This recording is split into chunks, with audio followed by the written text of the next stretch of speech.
Kita kali ini akan membahas terkait dengan isu yang sangat menarik, yaitu terkait dengan ex dari Jampitsus yang merupakan adalah seorang penegak hukum yang sudah tidak asing lagi namanya, itu Febri Adriansyah.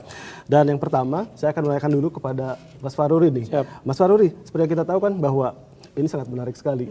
Ex Jampitsus yang terkenal dengan memberantas berbagai macam kasus-kasus korupsi begitu. Tapi ternyata ditetapkan dengan menjadi tersangka terkait kasus yang dugaan yang hal yang sama. Nah ini dari Mas Faruri sendiri melihatnya seperti apa sih? Apakah memang benar ini adalah ujian besar gitu terkait dengan integritas penegakan hukum, seperti apa? Betul.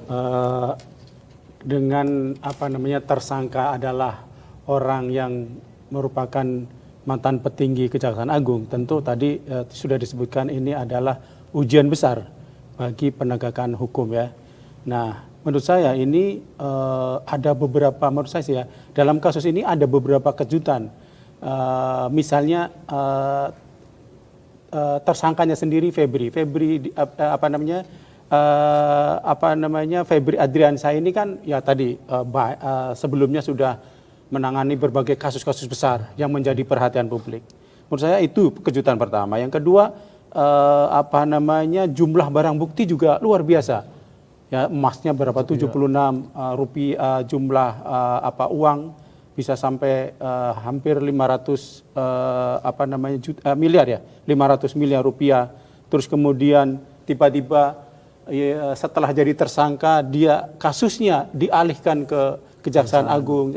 Artinya dari kejutan-kejutan itu kemudian publik akan melihat apakah proses hukum terhadap Febri Adriansyah ini akan berjalan sesuai dengan harapan publik, artinya sesuai dengan hukum yang berlaku di Indonesia. Itu kan karena bagaimanapun Febri adalah mantan petinggi Kejaksaan Agung, ditangani oleh Kejaksaan Agung, yang sekarang Jampitsusnya adalah mantan Direktur Penyidikan Kejaksaan Agung, Pak Agun tadi. Ya, artinya banyak hal-hal yang kemudian ditunggu publik, apakah ini kasus ini akan benar-benar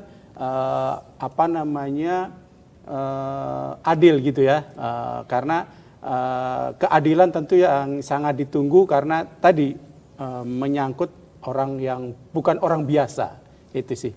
Jadi publik baik mempertanyakan, dan apalagi ini kan jaksa menyidik jaksa begitu gitu Mas. Baik.